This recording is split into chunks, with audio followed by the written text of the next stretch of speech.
When you do love and relationship readings, what are some of the cards you always get?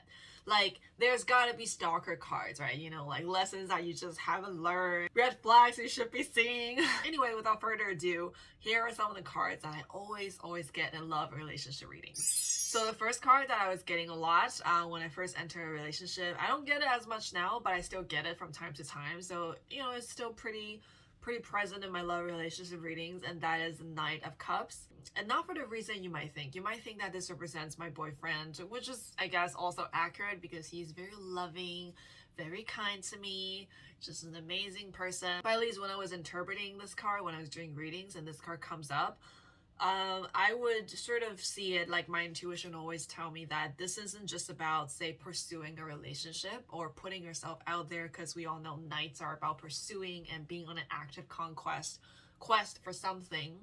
And Nine of Cups is on a quest of the heart and on a quest for love, right? The obvious interpretation would be like, oh, you're being pursued by someone. Maybe it's a message about receiving or letting yourself have the attention, because, you know, like, I struggle with receiving and putting myself out there and taking up space and all that. That seems to be the obvious message. But when I was doing readings and this card came up a lot, and my intuition was always telling me it's not about being pursued or even pursuing someone or showing love.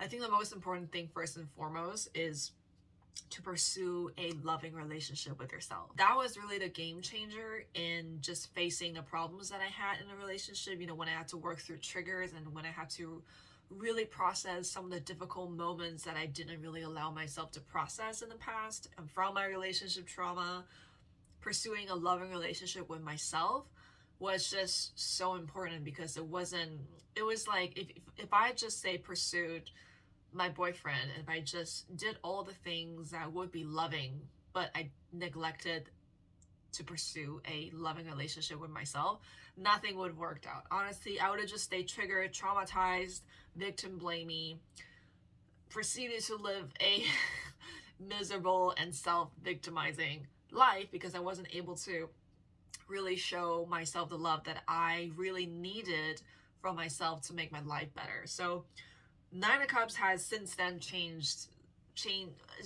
completely. I used to see Nine of Cups as being romantic, being very expressive, and being very verbal and very like showy with your love. I think it's also about that too. I think this card also has a bit of like dare to love a little more type of vibe, but for me it was just pursuing myself as a love interest. And I'm about to cry, like I'm tearing up a little bit, just like pursuing myself as a love interest, because I'm worthy of being pursued that way by myself.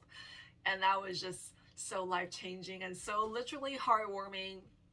I just feel so seen by this card, and I'm just always happy to see Nine of Cups in a love reading. I know some people think Nine of Cups is a little fickle, he might be a playboy or something, but none of that in my readings. Like, Nine of Cups is all about like, Kim, you're worthy of being pursued, so pursue yourself, pursue a loving relationship with yourself. Speaking of knights, another knight that's always showing up is the Knight of Pentacles. This knight is really about action and commitment. When I first started dating, I had a lot of insecurities about like, is this real? Is he just faking it? Is it just doing the things to get the girl? And then once I'm like, you know, interested, is he gonna stop and then play that game? Getting the Knight of Pentacles is sort of like a gentle but firm reminder, is like, it's okay to be practical in a relationship. You have to look at the actions that a person is taking and just see what that add up to, and not just based on the words that they're saying. A person who is serious about you, the person who's going to make you feel secure and safe and grounded, is someone, when you count their actions, it actually adds up to something. It actually adds up to these anchor points, sort of used to see and evaluate a situation. Because I'm someone who is very anxious, very anxiety prone,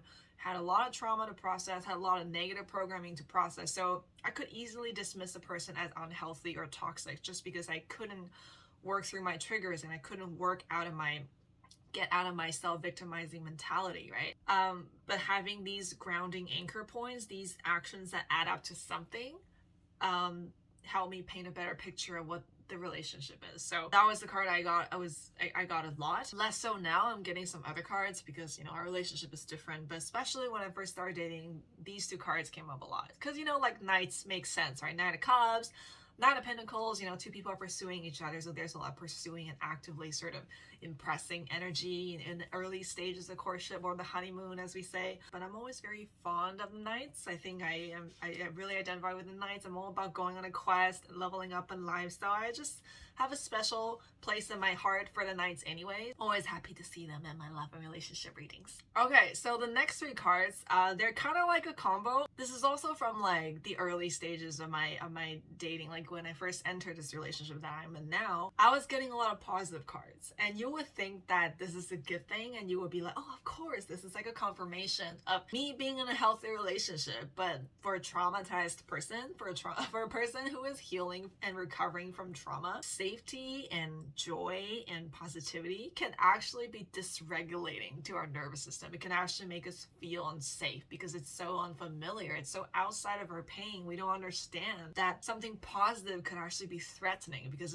it's threatening our self-concept. I want to show you from like another deck. This is from the Moon Boy Tarot because I use this deck a lot for love and relationship readings. And these three cards are just hitting a spot, right? Like 10 of Cups, 4 of Wands, and the Sun card.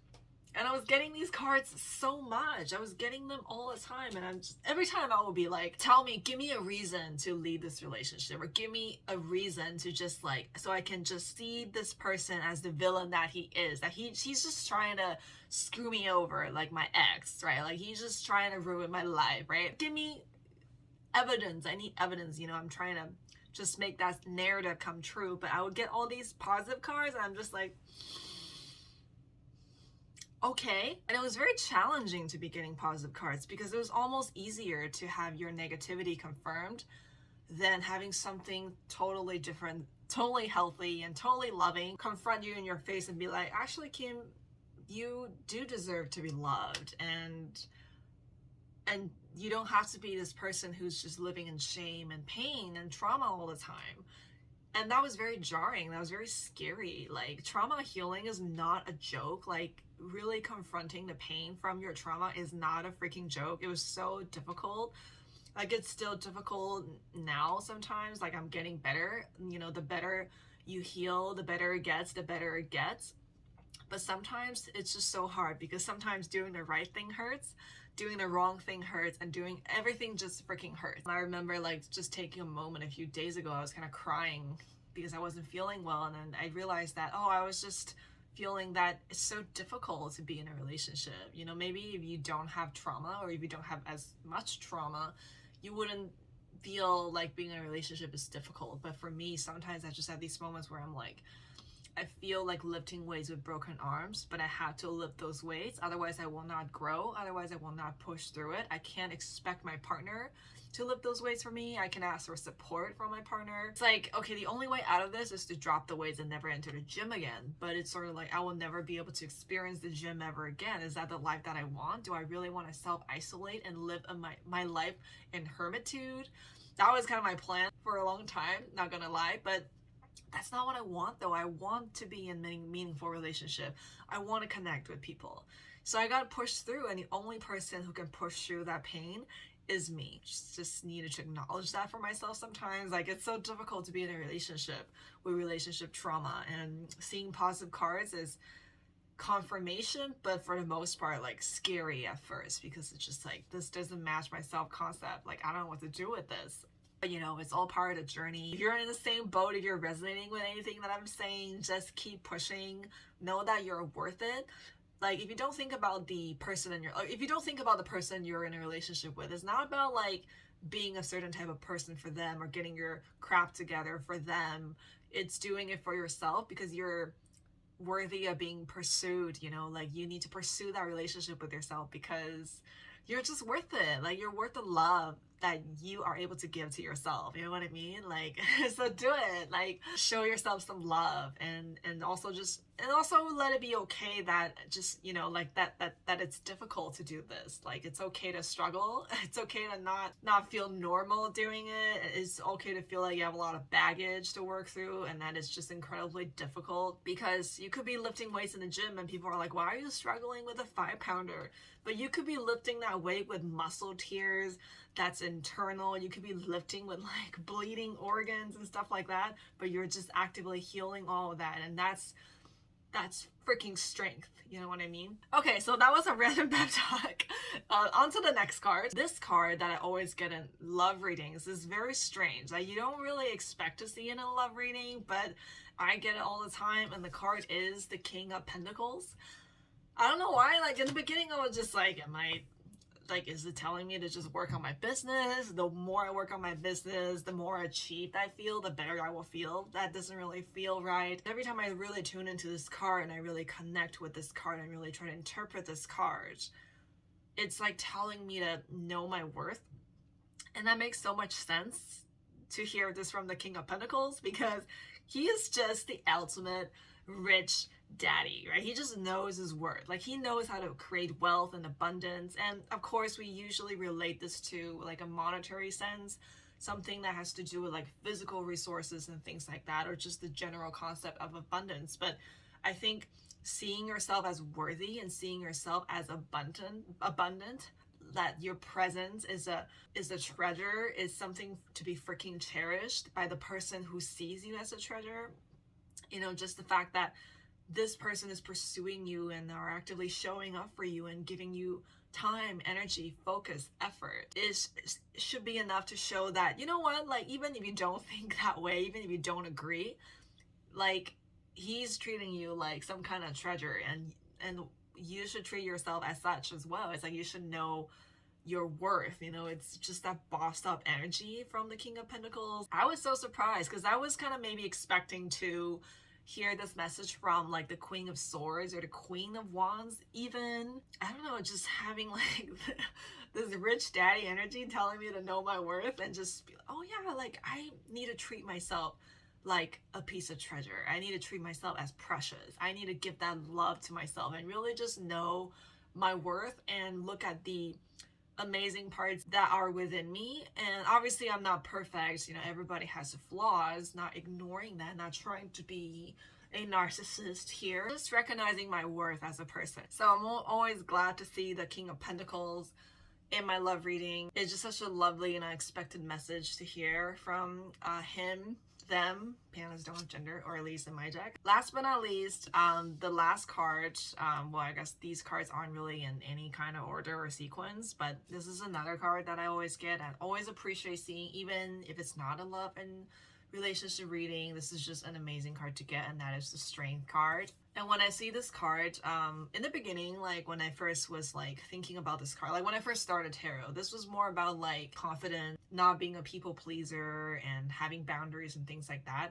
But as I sort of journeyed with this card, and as I deepened into my tarot practice, and also just, you know, go through a bunch of other things in life, and my relationship with this card has really deepened. And especially after I started learning about trauma, nervous system, really started to unpack the trauma and really start to get really hardcore in my healing journey, I have a different appreciation, like, just for this card. Like, strength is, to me now, is about all those things like confidence, not people pleasing, blah, blah, blah. But it's also about resilience, you know, just being able to overcome the difficult emotions that I had to choose to process, and building resilience in your nervous system so that it could withstand stress, raising the baseline of safety in me, creating that sense of safety in me, creating habits that support my mental health, incorporating practices in my life such as meditation, working out, strength training, things that add to my sense of self and add to my internal strength of self, the strength in my being, and also just in the way that I know myself. That's resilience, and resilience can be built. So I'm just really feeling into my muscles now. I mean, I'm still working on mine, but just, you know, also spiritual, emotional muscle and mental muscle, right? Just like having that resilience is just so awesome. And seeing this card in a love reading, it's either like a kick in the butt and reminding me to like, Kim, remember how freaking strong you are. You've been through a lot of crap. Stop dismissing your own pain. Focus on the strength and the challenges that you're overcoming, because if you're gonna play that comparison game, there's always gonna be someone whose life is easier than yours on the outside. There's also gonna be someone who's had more dramatic type of suffering than you. It's endless. Focus on your own experience and your own resilience, and not determine your worth and your strength based on other people's story or how your story compared to theirs. It's about how you view your story, because ultimately you're the one perceiving and living in your life, living and creating your life. So having the strength to really stay in that pocket and stay present for yourself, for myself, and just continue to build that resilience is just always just an amazing reminder to have, you know, especially in relationships. Like, it's literally the hardest thing in the world. Like, it's the hardest thing, but also the most rewarding things it's like the perfect arena to train your self-love muscles, because it's like you could practice self-love when you're not in a relationship because it's easier. Like, I used to think that, oh, that's just a preference, and fair enough, maybe you're really not someone who's looking for a romantic relationship, for example, but being in a relationship is, for someone like me, you know, who's been through trauma and stuff, is freaking hard. It's hard work, but the right person is gonna make you feel like everything is worth it. So you're not just like lifting weights with broken arms and the other person just like kicking you down. You know, that person should be cheering you on and just appreciating you, right? I know I talk about trauma a lot and in the context of relationship, and also healing a lot, and I also just want to emphasize that it's okay that it's hard. I think we have this idea that love needs to be perfect and needs to be, it's like easy, especially if you're in a spiritual space. Like, somehow it needs to be just like everything aligning, stars aligning, everything falling into place. That's not what love is. That's not even a spiritual love. Like, spiritual love is actually, there's like love and light, but that's cultivated through building resilience within yourself and being willing to face your darkness and building your spiritual muscle to be able to hold space for yourself in times of crisis, and also facing your pain, you know, braving, as Brene Brown says, like braving the wilderness, braving that inner dark shadow scape within you to find love within, so you can give love and experience love to an even fuller and just more magnificent degree. I hope you enjoyed this video. Let me know in the comments, what are the cards you always get in a relationship reading, and let me know if you have the same reaction as I do when you get positive cards. Let me know if any of this resonates with you. I don't know. Thank you for watching this video, and have an amazing Valentine's Day, and I hope you celebrate it with lots of love for your friends, for your family, for your partner, bracket S, or for and with yourself, because that's the most important thing. And obviously it's important to have love for other people and be in love with other people as well, but, you know, pursue that loving relationship with yourself, because you are worth it, you are enough, you are lovable, and everything is going to be all right. And it's okay to struggle. It's okay when things get difficult, but you can do it, and your pain is real. Please don't let anyone tell you otherwise. Your pain is real. You don't have to prove anything to anyone, and you're just so deserving of love. I'm getting like a big energy release just from saying this. Like, this is therapeutic for me, so I need to do this more often. All right, until next time.